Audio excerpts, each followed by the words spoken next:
નમસ્કાર ખેડૂત મિત્રો, ખેડૂત સેવા ભાવતાલી યુટ્યુબ ચેનલમાં સ્વાગત છે। તારીખ 16/9/2024 સવારના મહત્વના હવામાન સમાચાર। ચેનલમાં હોય તો ચેનલને સબસ્ક્રાઇબ કરવાનું ભૂલતા નહીં।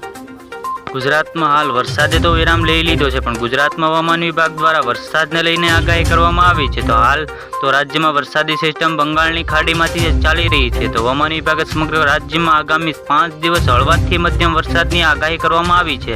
તો હવામાન વિભાગે ફરી એકવાર વરસાદની વિશે મોટી આગાહી કરી છે। તો હવામાન વિભાગે વરસાદને લઈને મોટી આગાહી કરી છે, જેમાં આગામી 5 દિવસ ભારેથી અત્યંત ભારે વરસાદની સંભાવના પણ નથી, જે હળવાથી મધ્યમ વરસાદની સંભાવના જોવા મળી શકે છે। તો 16 થી 17 સપ્ટેમ્બર દરમિયાન રાજ્યમાં હળવાથી મધ્યમ વરસાદ જોવા મળી શકે છે। તો 17 અને 16 સપ્ટેમ્બરના રોજ કચ્છ, રાજકોટ, મોરબી, સુરેન્દ્રનગર, પોરબંદર જેવા વિસ્તારોમાં હળવાથી મધ્યમ વરસાદની ઝાપટા જોવા મળવાની સંભાવના છે। તો સોમનાથ, પોરબંદર, જામનગર, દેવભૂમિ, દ્વારકા, અમરેલી, ભાવનગર, બોટાદ વરસાદની શક્યતા જોવા મળી શકે છે। તો હવામાન વિભાગે મોટી આગાહી કરતા જણાવી રહ્યા છે। તો 16 થી 17 સપ્ટેમ્બરના રોજ કચ્છ, રાજકોટ, મોરબી, સુરેન્દ્રનગર જેવા વિસ્તારોમાં હળવાથી મધ્યમ ઝાપટા જોવા મળી શકે છે।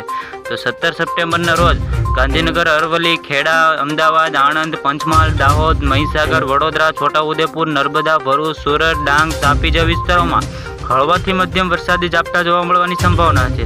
તથા રાજકોટ, જામનગર, પોરબંદર, જૂનાગઢ, અમરેલી, ભાવનગર, મોરબી, દ્વારકા, ગીર સોમનાથ, બોટાદ, કચ્છ અને દીવમાં છૂટા સ્થળોમાં હળવાથી મધ્યમ વરસાદી ઝાપટા જોવા મળશે, જે ગાજવીજ સાથે વરસાદની સંભાવનાઓ છે। ત્યાં અમદાવાદ, પાટણ, મહેસાણા, સાબરકાંઠા, ગાંધીનગર જેવા વિસ્તારોમાં પણ હળવાથી મધ્યમ વરસાદી ઝાપટા જોવા મળી શકે। તો બીજી બાજુ હવામાન નિષ્ણાંત આંબાલાલ પટેલમાં મોટી આગાહી કરી છે। તો જે ઉત્તર ફાલ્ગુની નક્ષત્રમાં બેસનારા વર્ષનું પાણી કૃષિ પાકને માટે હોઈ શકે છે, કેટલાક કહેવાન જોવા મળી શકે છે। તો 18 સપ્ટેમ્બરના રોજ ભિન્ન ભાગોમાં વરસાદની પૂર્વ અનુમાન જોવા મળી રહ્યું છે। તો હવામાન વિભાગે આગાહી કરતા જણાવી રહ્યા છે। તો આવી જ રીતે ખેડૂત મિત્રો ફરી મળીએ।